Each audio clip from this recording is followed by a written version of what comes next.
Alright folks, well I'm going to give you my review of the MOLECAT mole killing device. I can get my camera situated here. I'll show you the whole thing and kind of talk at the same time.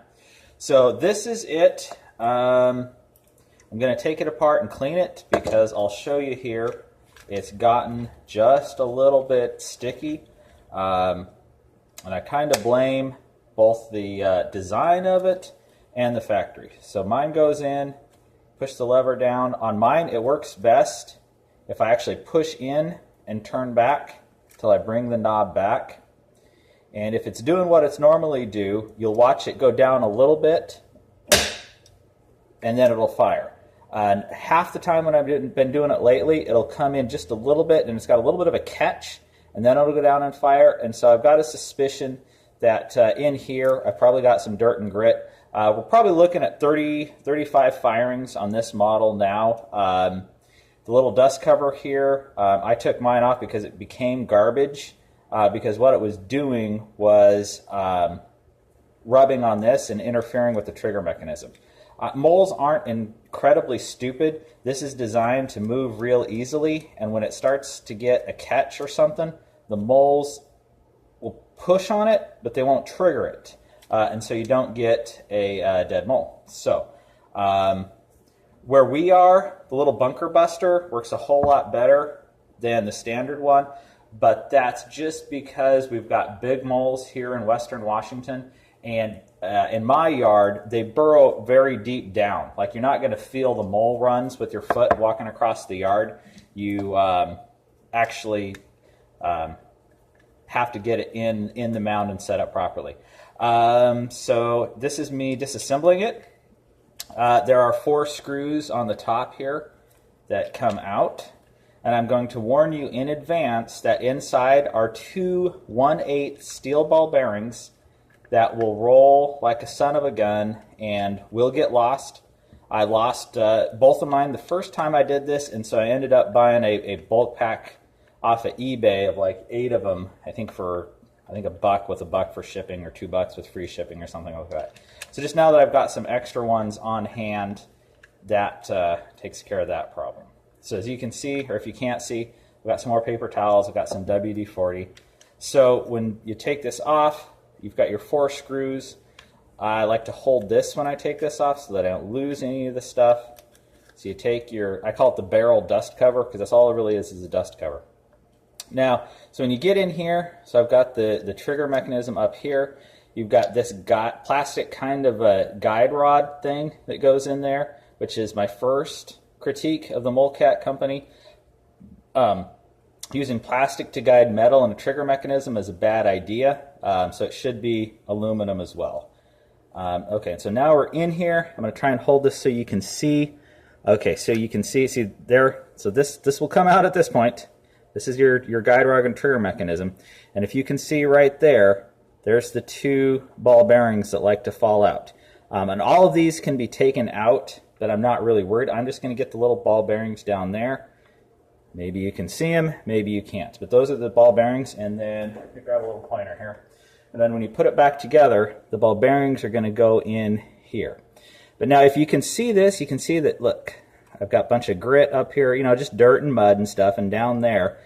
And so their metal trigger rod is going through this plastic valley, which I think is part of the reason why after a lot of firings, mine isn't as good as it was anymore, because, you know, you're expecting metal and plastic to play nice together, and they're just not going to play as much nice together as you have if you have, say, you know, metal on metal. So MOLECAT, if you're listening, what I would do is in your version 2.0, you know, in the little area here where it slides, make that all metal, you know, a little bit of WD-40. I mean, I don't know if you can hear that, but you can almost hear the dirt that's got in there. Whereas if you had, you know, just say a piece of, you know, a circular piece of metal there, and then a circular piece of metal there that's strapped down, so you only had 2 contact points that were both metal on metal, it'd be a whole lot easier to lube that and take care of this. This is just good old WD-40. You could use whatever you wanted. So all I'm doing is just putting that in there. little bitty screwdriver.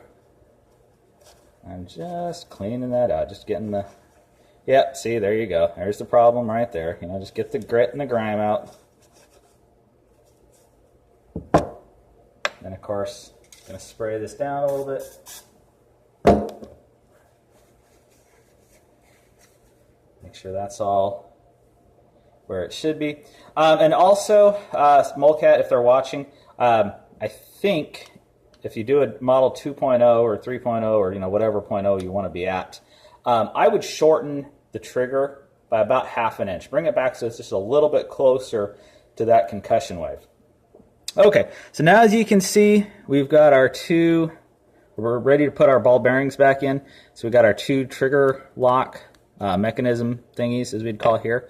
And then these little spots here, these little indentations, are where your ball bearings go.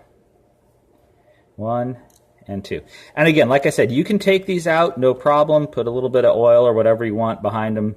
Keep it lubricated and put them back in. But again, it's another situation of metal on plastic, which plastic, fantastic. The Glocks have been around and working for 30 years at this point. But even in Glocks, that metal rail rides along a metal frame. So it's actually technically metal wearing on metal, even on the Glocks. And so then, as you can see, the underside of the plastic little cover here is scored so that your trigger will fit nicely into it. I like to make sure it's down in it. This is still the tape that came with it. It's still plenty sticky, so we'll get it in there. See, and you can hear it much more smooth now. And so then kind of the tricky part, the barrel only goes back on one way, so this little notch here, I don't know if you can see it right there, is the downward spot. So just take that, just work it on and over, make sure you get your tape down. Nothing too fancy. Get that back on there, make sure it's in the right spot. Twist it over. If you got it lined up, your screw holes should be pretty close to being accurate. All right, so I'm going to screw these back in. And so now, those out there wondering, does the MOLECAT work? Absolutely it works. It's not foolproof. It's not as easy as setting the poisons. Where we are, like I said, the moles, the tunnels they dig are too deep to use. I've tried the other ones, the Tomcats, the scissor chargers, the plunger traps, all of those. The runs are just too deep to get them here. Now, the reason I went to the bunker buster, this one, the heavier duty one instead of that one, is sometimes it would take me 2 or 3 firings before the mole or moles, plural, don't know, that were in a certain area of my backyard stopped making new runs. So either there were a bunch of them, which is possible, or I didn't kill them. It took a couple firings to actually kill them in and do it. So either way. The way I do it is I'll set my trap, check it a day later. If it hasn't fired, I'll give it another day. So I'll give it 2 days there. If I haven't seen anything fired in 2 days, then I'll move to a different hole. Okay, so we got everything back together. We'll test it out. So we'll cock it,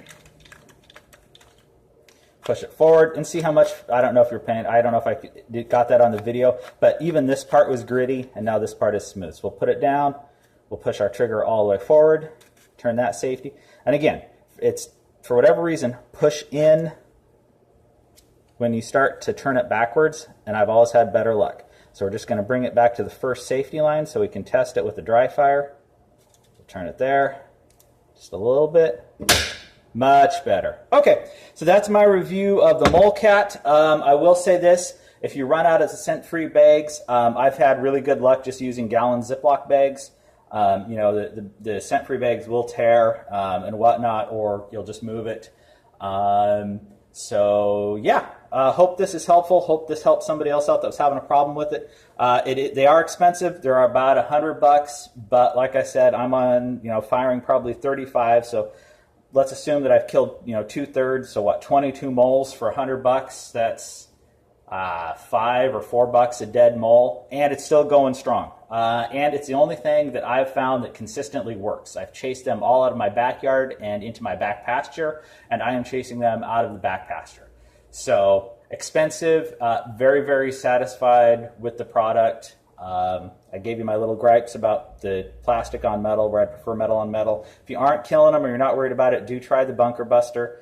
Honestly, I think this should be just standard with them now. I think they should get rid of that one and only issue those, but whatever, that's me. So if they were to do a Mark II, make that metal on metal, issue it with the bunker buster, and then come up with a more robust, maybe a screw-on dust cover on the front here. Like I said, mine is total garbage because it interferes with the trigger mechanism. All right, thank you so much for watching. Have a wonderful Sunday. Bye.